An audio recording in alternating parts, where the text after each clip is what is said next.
Hey guys, welcome back to the channel. If you like the content, hit the subscribe button, leave a like down below. So it's been exactly 1 month since 2K25, not Tribal Chief thing. I'm talking about 1 month. 1 month since WWE 2K25 came out in early access. And I've had a lot of fun with it, but the reason why there hasn't been as much content on the channel lately is because I was waiting for them to patch it.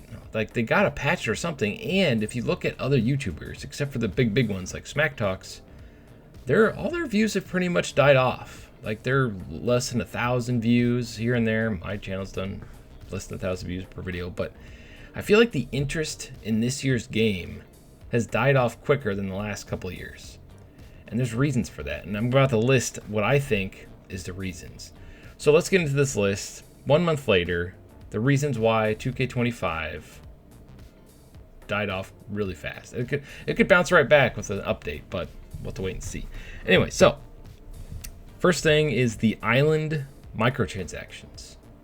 The cost of it, the grind, like the fact that you hardly get any virtual currency in the mode to either max up your character or unlock the parts that are pretty much worthless because you can't customize them or add anything to them, like logos or nothing. So all those parts in the on the island are worthless. And what sucks about that is adding those in kind of broke some features in the Create a Wrestler in general, because I think like they were trying to like create a Create a Wrestler in 2 different modes, and I think they broke it when they did that, because having all the stuff unlock from the island in normal mode, like offline mode, I think that broke the game, because you can no longer layer face paint, which is a big issue of mine. A lot of the tattoos on the face after the last update, you can't adjust them, you can't remove them. So the only thing to do is to delete the character, which I don't want to do because it takes too long to make my characters. So waiting for a patch that'll probably never get addressed. So there's that. But first thing, like I said, microtransactions, the cost, not necessarily the parts, even though the parts is part of it. It's just like, where do they come up with these prices? Like, you can never unlock everything legitimately for free without paying money. I think that's the idea. Now, in my opinion, if they charge like 200, maybe 300, 500 points for each item, people would probably just buy them out with money because it's cheaper than spending hours and hours and hours. You see what I'm saying here? Like, they got to find a balance for the microtransactions. I got my list here on my phone. And if they can find that perfect balance, which they won't because it's all regulated probably by 2K and WWE, then I feel like people would be more accepting of that. Charging out the keister for creation parts that you cannot customize is stupid, and I feel like that alone hurt this game a lot out of the gate. So, and what's going to happen is next year in 2K26, they're going to advertise it as a new feature. All the island parts can now be customized. Do whatever you want to it, and it'll be in the sizzle reel and everything. And it's like, you could have just patched that in 2K25, but no. You want to say something as a selling point for the next game. We're on to you. We're on to you. But anyway, so the next thing, the cost for the Bloodline Edition, the overall game itself, went up $10 this year. And I feel like, why? Other than the course, the tariff situation. I mean, look at what's happening for Nintendo. Their games are going up from $60 to $80, and I don't think they're gonna buckle on that. I think they're gonna put their foot down, and that's the price of games. Oh man, $80 for games. And I lived through the 64 generation where games were $70, $80, and the Super Nintendo. I got a game at Sears. I don't know if you guys remember Sears. I begged my mom to get, it was a Speedy Gonzales game for the Super Nintendo. It was $75. And I beat the game in like one sitting. And it was like, okay, now what? And I think I ended up trying to get in, and the trade-in value was like $20, which was ridiculous at the time. So I kind of regret that. But I got to look that up. I wonder how much that game's worth. Anyway, so I lived through that back then, but everything else went up too. So food, everything. And the place I work right now, sales have pretty much plummeted, and they don't believe in doing layoffs where I work, but they have this thing where they'll transfer people between stores to make sure they don't have to release anybody, but they keep everybody at the bare minimum hours. Luckily, I'm still full time, so I still get, you know, 'cause the position I'm a forklift driver, so they need me. There's a limited supply of us at our store anyway. So the cost of the Blow Knight Edition, and I know it's probably going to be $150 next year, maybe even more if this tariff situation pans out, right? So we'll have to wait and see on that. So be prepared for sticker shock next year. 2K26 could be the most expensive wrestling game ever made, and that sucks. That's scary. All right, number 3, create a superstar is borked. And this is my biggest issue. I've been trying to make my wrestlers, but like I said last year and pretty much every year, most of my wrestlers have a lot of like face paint and stuff on them because they're supposed to be like comic book characters.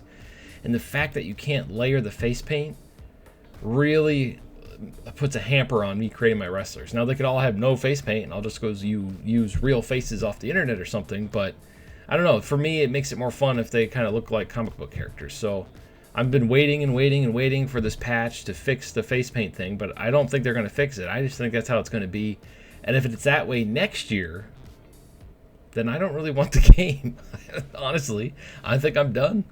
But I guess hopefully they fix it, and we'll see. Universe mode has issues. Now, I was having fun with Universe mode, but anytime you use created wrestlers or created content, it starts going crazy. So I tried to make my own show.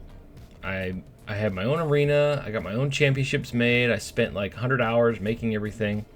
And when I'm trying to setting it up, I was fighting with it for about 2 hours to try to get my tag team division set up. And for some reason, none of my created wrestlers were showing up in the tag division pool to make them in the tag division to go for the tag belts, which and I even spent I think about 2 hours making tag teams. So it's not the fact that you got to make the tag teams first. I did that. I spent time going through all their entrances, all their music, setting up everything, their names, how they come out, who comes out with who, everything in universe mode, and they still would not show up in there. So I think that's a glitch. I think part of the reason also is because my entire show is trying to be like a intergender show. So basically the men and women can fight for the main championship, and the men and women can be tag team champions. I'm trying to make it like that to make the game more fun, so there's no roadblocks. You don't have to have separate divisions and all that stuff. Just kind of like a superhero comic book universe. That's what I'm trying to do. And I tried to do that in 2K22, 2K23, and 2K24, and now 2K25, and I'm right there. They finally got rid of the intergender thing, and now universe mode doesn't work, the face paint doesn't work, so I can't make my characters. So it's just roadblock after roadblock after roadblock every single year that's stopping me from doing this universe show. And that's part of the reason why I haven't made content on this channel. It's like I was right there, I was making my show, I was about to start a live stream, and then boom, roadblock. And I'm like, you know what? I'm done. I'm gonna go play my Switch. I've been playing Xenoblade. Sorry, Xenoblade Chronicles Universe, whatever the heck the stupid remake was of the one that takes 40 hours to get your scale, your robot. I've been playing that. I've been having fun with that. Took a break from wrestling. Took a break from the channel. Just relaxing, playing the games that I've bought over the last years. Anyway, so next, MyGM Online is bare bones. Now I know it's the first time they've done it. It's like the first attempt, but it has like no features whatsoever. And it's like, oh yeah, you can play a version of it, but if you don't have the full feature set, what's the point of doing it, right? Like, I don't know why they dip their toe in it so that they can advertise every single year that, hey, we added this year, we added this year. It's the business model, and that's why I hate the year-to-year release. It's like, oh, we fixed it this year, but we broke 10 other things so that we could fix that next year. They purposely refuse to make a complete functional game because they know that they're going to release another one next year, and they got to have some selling points. It's like 2K22 was an amazing game. It really was. They had plenty of time to make it. Everything functioned, for me anyway, on the PS5. I didn't have any issues with that game. 2K23, Universe mode was borked, didn't work right. 2K24, Universe mode, I couldn't get the rivals animations to work.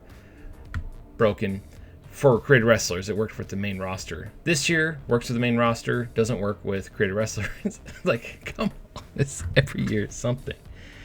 Next thing, number 6, no cross-platform community creations. In an attempt to block modders from giving away all of the island stuff for free, they decided to cut off PC players from playing with current gen consoles.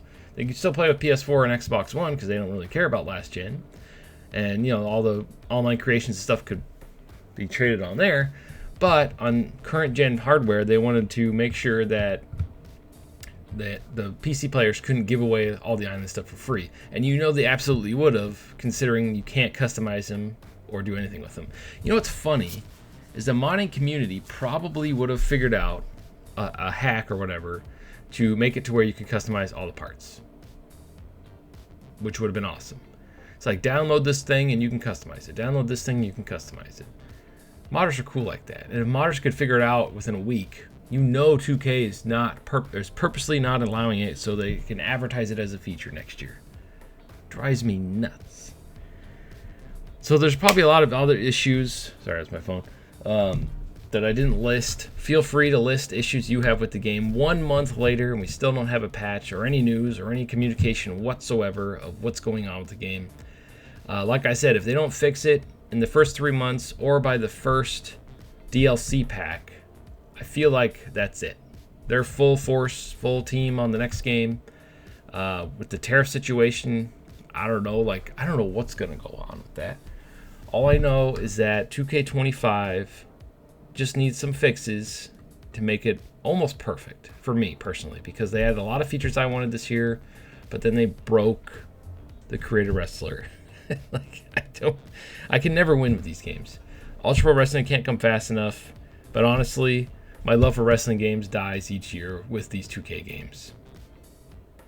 As always, thank you for watching, and stay frosty.